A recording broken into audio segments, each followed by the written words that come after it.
नमस्कार, मैं आरडी भारती और आप देख रहे हैं बिहारी सुल्तान। बिहार विधानसभा चुनाव का अंतिम चरण का चुनाव आज संपन्न हो गया और इस चुनाव के बीच हमने काफी मेहनत किया। हमारी टीम, बिहारी सुल्तान चैनल की टीम ने काफी मेहनत किया। चुनाव से पहले 7,07,000 सब्सक्राइबर था और पूरे चुनाव में 7,13,000 हो गया, यानी मात्र 6,000 लोगों ने सब्सक्राइब किया। अब हम अपना विश्लेषण भी कर लेते हैं कि शायद मेरी रिपोर्टिंग, मेरी बातें, जो डिवोशन है बहुजन समाज के प्रति, वो शायद ज्यादा अच्छा नहीं है अथवा लोगों को अच्छा नहीं लगा। लोगों ने फॉलो क्यों नहीं किया, सब्सक्राइब क्यों नहीं किया? क्योंकि हमने तो पूरा प्रयास किया भरपूर दिखाने का। हम बहुजन समाज के दर्द को भी दिखाते हैं और बहुजन समाज से संबंधित जो राजनीतिक दल है वो कितना एफर्ट्स कर रही है उसको भी हम दिखाते हैं। यूट्यूब चैनल के अलावा बिहारी सुल्तान जो है फेसबुक पेज पर भी है और फेसबुक पेज पर जो फॉलोअर्स है उनकी संख्या बहुत ज्यादा बढ़ी, 1,000-2,000 पर डे के हिसाब से। धन्यवाद मैं उन्हें देना चाहता हूं, दर्शकों को जो फेसबुक पर हमें ज्यादा पसंद किए। यूट्यूब पर हो सकता है कि हमारी कुछ कार्यक्रम जो भी रहा, जो काम रहा, शायद हमारे दर्शकों को पसंद नहीं आया। हमारी टीम ने मेहनत किया। रही बात ये कि जब आप फॉलो लाइक नहीं करते, आप जो है वीडियो शेयर नहीं करते, तो वीडियो काफी फैलता नहीं है, जिससे हमारी अर्निंग भी कम होती है और हम अपने टीम मेंबर को समय पर खर्च भी नहीं दे पाते। इसके लिए बहुत सारे लोगों ने आर्थिक सहयोग भी दिया और मैं बार बार अपने स्क्रीन पर आर्थिक सहयोग के लिए लगा देता हूं QR कोड, फोन पे नंबर। बिहारी सुल्तान चैनल के एक्टिवनेस को बढ़ाने के लिए, लोगों में फुर्ती देने के लिए, जिस तरह से हमारे टीम के जो स्टाफ मेंबर हैं, जो लड़के काम कर रहे हैं, वो काफी एक्टिव थे चुनाव में और उनके स्फूर्ति बनाए रखने के लिए आप जरूर सहयोग करें, वीडियो को शेयर करें, सब्सक्राइब करें, लाइक करें। अगर हमारी कुछ कमियां हैं हमारी टीम की तो आप हमें बेझिझक बता सकते हैं। जहां पे 10-20 हजार, 30 हजार अगर व्यूज हो तो बहुत सारे यूट्यूबर भी हमारे चैनल को देखते हैं, वो समझते होंगे कि क्या चैनल की अर्निंग हो सकती है। ये तो पूर्णतः समाज सेवा है, समाज से जुड़े हुए हैं, समाज के मुद्दों को उठाते हैं। मैंने कभी भी किसी जाति, किसी धर्म पर अटैक भी नहीं किया। बहन मायावती जी कहती है सर्वजन हिताय सर्वजन सुखाय। मैंने सभी को लेकर चलने का प्रयास किया, चाहे उसमें अल्पसंख्यक हो, SC ST OBC क्लास हो अथवा सर्व समाज के लोग हो, सबके मुद्दे हम रख देते हैं और जहां गलत होता है वहां उंगलियां उठा देते हैं। रही बात ये, बिहार विधानसभा का चुनाव संपन्न हो गया। एग्जिट पोल की बेसब्री से आपको इंतजार होगा।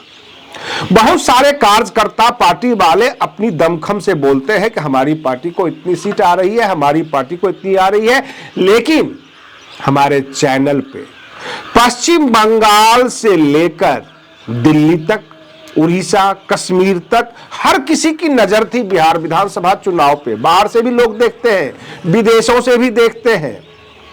तो मैं बता रहा हूं जमीनी हकीकत।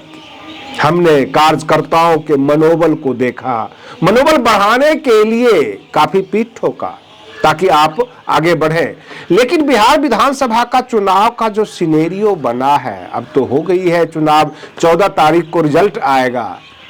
तेज प्रताप यादव, जो तेजू भैया के नाम से फेमस हैं, उन्होंने कहा 8 से 10 सीट हमारे पास आएगी, लेकिन मेरा अपना अनुमान है कि 4-5 सीट आ सकती है उनको। और रही बात ये कि जन सुराज कह रही है कि हमारे पास या तो 150 आएगा और नहीं तो बिल्कुल कम आएगा। तो बिल्कुल कम आएगा वो मैं बता रहा हूं 10 से 15 सीट उनको भी आ सकती है, तो 20 सीट हो गया।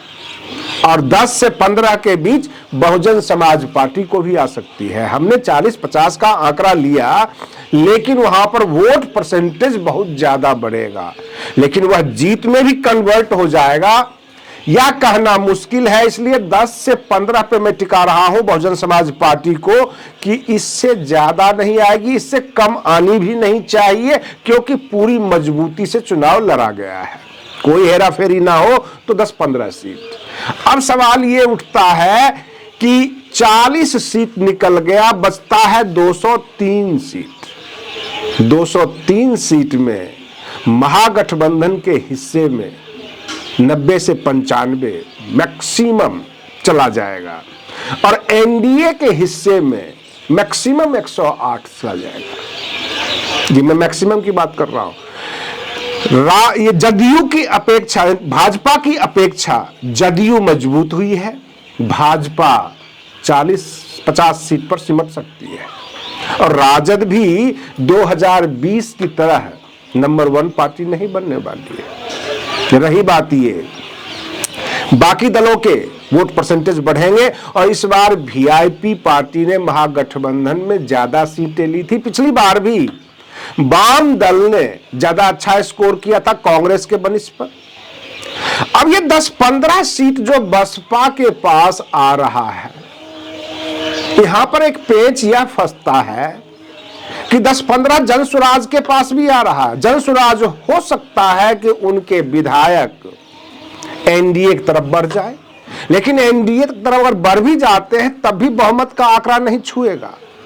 हाँ, बहन मायावती जी अगर महागठबंधन की तरफ बढ़ जाती हैं तब जाके महागठबंधन को जो है जीत का आंकड़ा मिल सकता है। जैसे बहन मायावती जी हो गई, जनसुराज हो गया, 1-2 सीट जो है ओवैसी साहब निकाल लेंगे, वो दे सकते हैं। तो कुल मिलाकर महागठबंधन की सरकार बनती नजर आ रही है, लेकिन वह भी लबालब की स्थिति ही रहेगी। अगर आप ये कहेंगे कि एक तरफा चुनाव हुआ, ऐसा नहीं हुआ है। रही बात ये कि जदयू को पिछले विधानसभा चुनाव में 2020 में 43 सीट पर निपटा दिया गया था। इस बार जदयू डरी हुई भी थी, उनके नेता डरे हुए थे, बहुत तरह के ऑफर दिए गए थे।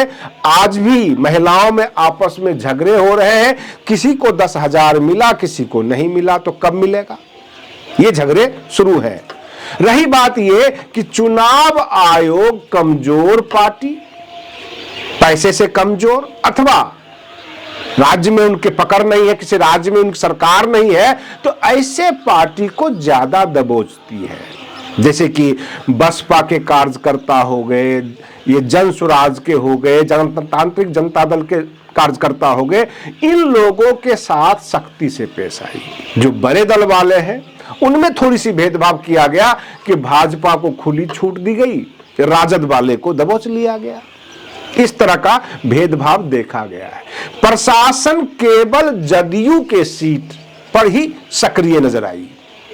अब रही बात यह कि बिहार विधानसभा का चुनाव हो चुका है, 14 तारीख को रिजल्ट आ जाएगा और करीब करीब 11-12 बजे तक 14 तारीख को पूरा का पूरा फेस क्लियर होना नजर आ जाएगा कि बिहार में किसकी सरकार बन रही है। लेकिन मैं इस दावे के साथ कह सकता हूं कि बसपा 10 से 15 सीट निकालेगी। अगर 5-6 सीट आया तो हमें भी डाउट हो जाएगा कि कुछ हेराफेरी हुई है, कुछ गड़बड़ी हुई है। कहां गड़बड़ी हुई है, इसके सर्च में हम लोग निकलेंगे।